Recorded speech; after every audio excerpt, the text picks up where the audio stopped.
Welcome to special analysis. నేను రమా మండవ. ఈరోజు అనాలిసిస్లో భాగంగా మనం తీసుకోబోతున్న టాపిక్ ఏంటంటే ప్రకాశం జిల్లాలో కర్ణం బలరాం. ఈరోజు వైఎస్ఆర్సీపీ తరఫు నుంచి ఒక సీనియర్ నేతగా ఉన్నారు. ఆయన మొన్నటి ఎన్నికల్లో చీరాల నుంచి పోటీ చేసి ఆయన కొడుకు ఓడిపోవడం కూడా జరిగింది, కర్ణం వెంకటేష్. సో అలాంటి కర్ణం బలరాం అండ్ ఫ్యామిలీ ఈరోజు బాలినేని అడుగుజాడలో నడవబోతోంది అనేది అయితే ఒక చర్చ. ఎందుకంటే మొన్నటి వరకు కూడా టీడీపీలోకి వెళ్లేందుకు కర్ణం బలరాం అనుకో చాలా సీరియస్గా ప్రయత్నాలు చేస్తూ వచ్చారు. అయితే టీడీపీ నుంచి ఆల్మోస్ట్ డోర్స్ క్లోజ్ అయిన పరిస్థితి అయితే వాళ్ళకి ఎదురవుతోంది ఈ రోజున. ఇలాంటి సిచ్యువేషన్లో బాలినేనితోని తండ్రి కొడుకులు ఇద్దరు కూడా రాయబారం చేస్తున్నారని కూడా కొన్ని వార్తలు అయితే హల్చల్ చేస్తూ ఉన్నాయి. ఎట్ ద సేమ్ టైం చూసినట్లయితే బాలినేని రాయబారం కానీ వర్కౌట్ అయినట్లయితే వాళ్ళిద్దరూ కూడా త్వరలోనే జనసేన జెండా కప్పుకోవడం ఖాయమని కూడా ప్రచారం జరుగుతోంది.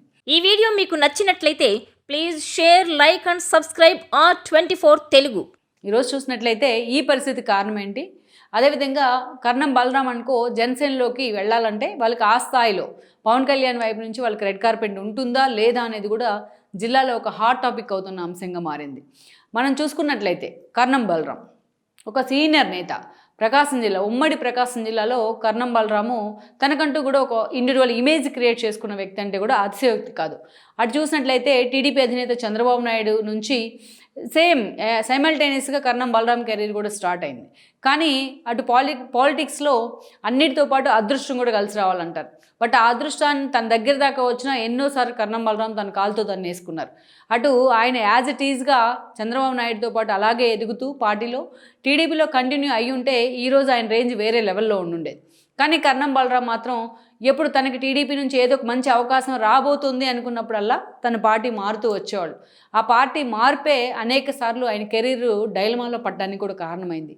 అంత ఎంపీగా, ఎమ్మెల్యేగా సుదీర్ఘకాలం పనిచేసినా ఈరోజు కనీసం ఒక మంత్రి కూడా కాలేకపోయారు అంటేనే మనం అర్థం చేసుకోవచ్చు ఆయన పొలిటికల్ కెరీర్లో ఎన్ని తప్పటడుగులు వేశారు అనేది. దెన్ ఒక దశలో కర్ణం బలరాం లాంటి వాళ్ళు ప్రకాశం జిల్లా రాజకీయాలను కూడా శాసించారు. అటు మొత్తం ఒక మొండి ధైర్యం ఉన్న వ్యక్తిగా ప్రకాశం జిల్లా రాజకీయాల్లో తనకంటూ ఒక వ్యక్తిగత ఇమేజ్ అయితే క్రియేట్ చేసుకున్నారు. కానీ మనం ఆల్రెడీ ఎర్లియర్లో చెప్పుకున్నట్టు ఆయన అనేక సార్లు పార్టీలు మారిన తీరు, కెరీర్ పీక్లో ఉన్నప్పుడు అటు కాంగ్రెస్, మళ్ళా కాంగ్రెస్ నుంచి టీడీపీ, మళ్ళీ టీడీపీ నుంచి వైఎస్ఆర్సీపీ, ఇలా ఆయన అనేక సార్లు అటు అటు తిరిగిన తీరు మాత్రం ఆయన కెరీర్ని నిజంగానే పొలిటికల్ డైలమాలో పడేసింది. అదే ఆయన తీసుకున్న అనేక సార్లు తీసుకున్న డెసిషన్స్ ఏవైతే ఉన్నాయో కరెక్ట్ టైంలో కరెక్ట్ డెసిషన్ మేకింగ్ లేకపోవడం కారణంగా ఈరోజు ఆయన కొడుకు వెంకటేష్ భవిష్యత్తు కూడా డైలమాలో పడే పరిస్థితి వచ్చింది. పర్టికులర్లీ ఆయన గురించి, ఆయన ఫ్యామిలీ గురించి చెప్పుకోవాలంటే మనం ఏదైతే 2009 తర్వాత పరిణామాలను చెప్పుకోవాలి. 2009లో మనం అంతకంటే ముందుగా ఎప్పుడైతే గొట్టిపాటి రవికుమార్ లాంటి వ్యక్తి ఎంట్రీ ఇచ్చున్నారో ప్రకాశం జిల్లా నుంచి, ఆయన చాలా తక్కువ సమయంలోనే ఒక పొలిటీషియన్, సీరియస్ పొలిటీషియన్ ఒక ఎక్స్పోజర్ వచ్చింది. సో గొట్టిపాటి రవి చూసుకుంటే కర్ణం బలరాంతో పోలిస్తే ఆయన రాజకీయాల్లో జూనియరే. అలాంటి కర్ణం బలరాంని ఢీకొన్న వ్యక్తిగా గొట్టిపాటి రవి ముందు వరుసలో ఉంటారు. సో అలా అద్దంకిలో ఎప్పుడైతే గొట్టిపాటి రవి ప్రస్థానం కాంగ్రెస్ నుంచి స్టార్ట్ అయిందో 4లో, అక్కడి నుంచి కర్ణం బలరాం డౌన్ఫాల్ స్టార్ట్ అవుతూ వచ్చింది. దెన్ 2009 ఎన్నికలు ఆ రోజు టీడీపీకి అత్యంత కీలకం. అలాంటి ఎలక్షన్స్లో కూడా ఆ రోజు కర్ణం వెంకటేష్ పోటీ చేశారు గొట్టిపాటి రవి మీద. కానీ కర్ణం వెంకటేష్ కూడా ఓడిపోయారు. ప్రకాశం జిల్లా ఆ రోజు టీడీపీకి అండగా నిలబడ్డ ఆయన ఓడిపోవడం జరిగింది. ఆయన వారసుని గెలిపించలేకపోయారు. ఇక అక్కడి నుంచి మనం చూసినట్లయితే ఇక గొట్టిపాటి రవి తర్వాత రోజులో టీడీపీ అధికారంలో ఉంది. ఆ రోజున గొట్టిపాటి రవి కూడా 23 మంది ఎమ్మెల్యేల్లో ఒకరిగా ఆ రోజు టీడీపీ జెండా కప్పుకోవడం జరిగింది వైఎస్ఆర్సీపీని వదిలి. ఇక 2019 ఎలక్షన్ వచ్చేటప్పటికి అత్యంత కీలకం. ఆ రోజు అద్దంకి కాన్స్టిట్యున్సీ గొట్టిపాటి రవికి హామీ ఇచ్చున్నారు చంద్రబాబు నాయుడు. ఆ టికెట్ తనకే కావాలంటూ కర్ణం బలరాం పట్టుబట్టున్నారు. లాస్ట్ మినిట్లో ఆమంచి కృష్ణమోహన్ ఆ రోజు టీడీపీ నుంచి పక్కకు తప్పుకోవడం, వైఎస్ఆర్సీపీ వైపు వెళ్ళడం కారణంగా చంద్రబాబు నాయుడు ఆయన్ని కన్విన్స్ చేసి మరీ కర్ణం బలరాం చీరాలకు రప్పించే ప్రయత్నం చేశారు, తనకి ఇష్టం లేకున్నా. కానీ లాస్ట్ మినిట్లో ఆయన ఒప్పుకున్నారు. ఆయన కోసం అటు ఆర్థికంగా కూడా చంద్రబాబు అండగా నిలబడ్డారు. దెన్ ఆ రోజు కర్ణం బలరాము ఎమ్మెల్యేగా గెలవడం జరిగింది. అయితే ఎమ్మెల్యే అయ్యారు, బట్ వైఎస్ఆర్సీపీ అధికారంలోకి వచ్చింది, పార్టీ ఓడిపోయింది. ఆ రోజు టీడీపీ అధికారంలోకి వచ్చుంటే జిల్లా నుంచి సీనియర్ మంత్రి అయి ఉండేవాళ్ళు, ఆయన సీనియర్ లీడర్ కోటాలో మంత్రి అయి ఉండేవాళ్ళు. దెన్ ఆయన దురదృష్టవశాత్తు వైఎస్ఆర్సీపీ అధికారంలోకి వచ్చింది. బట్ అక్కడ ఆమంచి కృష్ణమోహన్తో అనేక ఆధిపత్య పోరు కానీ, ఇగో ఇష్యూస్ కానీ, అప్పటికే ఆమంచి వైసీపీలో ఉన్నారు. సో వాళ్ళిద్దరి మధ్య ఉన్న కొన్ని ఇష్యూస్ అనేక రకాలుగా ఆయన సఫికేషన్ ఫీల్ అవుతూ వచ్చారు. మొత్తానికైతే వైసీపీలో చేరారు బాలినేని లాంటి వాళ్ళ రాయబారంతో. దెన్ వైసీపీలో చేరిన తర్వాత కూడా ఆమంచి కృష్ణమోహన్ వర్సెస్ కర్ణం ఫ్యామిలీ అన్నట్టుగా కొన్ని ఇష్యూస్ నడుస్తూ వచ్చాయి ఒక కాన్స్టిట్యున్సీ కేంద్రంగా. ఇక ఈ క్రమంలోనే అటు బాలినేని కూడా సన్నిహితుడిగా మారారు ఆయన. ఒక దశలో కర్ణం బలరాంకి మంత్రి పదవి వస్తుందని ప్రచారం జరిగినా కేవలం ప్రచారంగా మాత్రమే అది మిగిలిపోతూ వచ్చింది.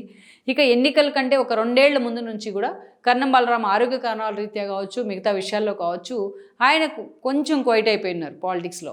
ఈ క్రమంలోనే ఆ రోజు కర్ణం వెంకటేష్ లాంటి వాళ్ళు లీడ్ తీసుకునే ప్రయత్నం చేశారు. తీరా మొన్నటి ఎన్నికలకు వచ్చేటప్పటికే కర్ణం వెంకటేష్కే ఏదైతే ఆయన టికెట్ ఇచ్చే ప్రయత్నం చేశారు జగన్మోహన్ రెడ్డి. అయితే చివరి వరకు కూడా ఈ టికెట్ కోసం ఆయన పోటీ పడుతూ వచ్చారు, ఎవరైతే ఆమంచి కృష్ణమోహన్. అయితే లాస్ట్ మినిట్లో మాత్రం ఆమంచి కృష్ణమోహన్ పర్చూరు పంపించే ప్రయత్నం చేసినా ఆయన పర్చూరు నుంచి ఆ రోజు వైఎస్ఆర్సీపీ నుంచి పోటీ చేయడానికి ఇష్టపడకుండా ఆయన బయటికి రావడం జరిగింది. ఇండిపెండెంట్గా చీరాల నుంచే పోటీ చేసే ప్రయత్నం అయితే చేశారు. అటు ఆమంచి స్వాములు కూడా, ఆయన బ్రదర్ అయిన ఆమంచి స్వాములు కూడా వైఎస్ఆర్సీపీ నుంచి ఆ రోజున టీడీపీలో జనసేనలోకి వెళ్ళడం కూడా జరిగింది. ఇక మనం చూసుకున్నట్లయితే మొన్నటి ఎన్నికల సమయంలో అక్కడ కొండయ్య లాంటి వాళ్ళకి టికెట్ ఇచ్చే ప్రయత్నం జరిగింది టీడీపీ నుంచి. రాష్ట్ర వ్యాప్తంగా ఉన్న కూటమి వేవ్లో ఆయన ఎమ్మెల్యేగా గెలుచున్నారు. కర్ణం వెంకటేష్ ఎమ్మెల్యేగా ఓడిపోయినారు. సో ఇలాంటి పరిస్థితుల్లో ఈరోజు కర్ణం బలరాం పరిస్థితి ఏంటి, ఆయన భవిష్యత్ కార్యాచరణ ఏంటి అనేది ఒక అగమ్య గోచరంగా మారింది ఈరోజు. ఎందుకంటే కర్ణం వెంకటేష్ని తన వారసుడుగా ఎక్స్పోజ్ చేసే ప్రయత్నం మొన్నటి ఎన్నికల్లో జరిగింది. అయినా దురదృష్టవశాత్తు ఆయన ఓడిపోయినారు. ఇలాంటి పరిస్థితుల్లో ఈ రోజున పార్టీ అధికారంలోకి రాలేదు. జగన్మోహన్ రెడ్డి తన భవిష్యత్తు ఏంటనే చూసుకునే ప్రయత్నంలోనే బిజీ అయ్యారు. ఈరోజు కర్ణం బలరాం లాంటి వాళ్ళని చూసే ప్రయత్నంలో జగన్మోహన్ రెడ్డి లేరు. ఎప్పుడో తన ఫ్యామిలీకి అసోసియేట్ అయిన బాలినేని పార్టీని వదిలిపోతుంటేనే జగన్మోహన్ రెడ్డి పట్టించుకోలేదు.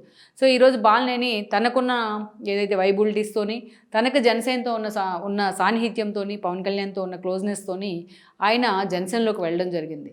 ఈరోజు కర్ణం బలరాం లాంటి వాళ్ళు వచ్చారు జిల్లాలో వైసీపీలో కంటే అది బాలినేని కారణంగానే. అలాంటి బాలినేని ఈరోజు చెప్పబెట్టకుండా జనసేన తీర్థం పుచ్చుకున్నారు. ఇక ఇప్పుడున్న పరిస్థితుల్లో కర్ణం బలరాం అనుకో టీడీపీలోకి వెళ్తామన్నా ఆ స్థాయిలో వాళ్ళకి రెడ్ కార్పెట్ ఇచ్చే పరిస్థితి లేదు. ఈవెన్ మనం చూసినట్లయితే ఒంగోలు ఎన్నికల ప్రచారంలో చంద్రబాబు నాయుడు కానీ, మొన్నటి ఎన్నికల సమయంలో అదేవిధంగా తన పాదయాత్రలో లోకేష్ కానీ కర్ణం ఫ్యామిలీని చాలా సీరియస్గా టార్గెట్ చేస్తూ వచ్చారు.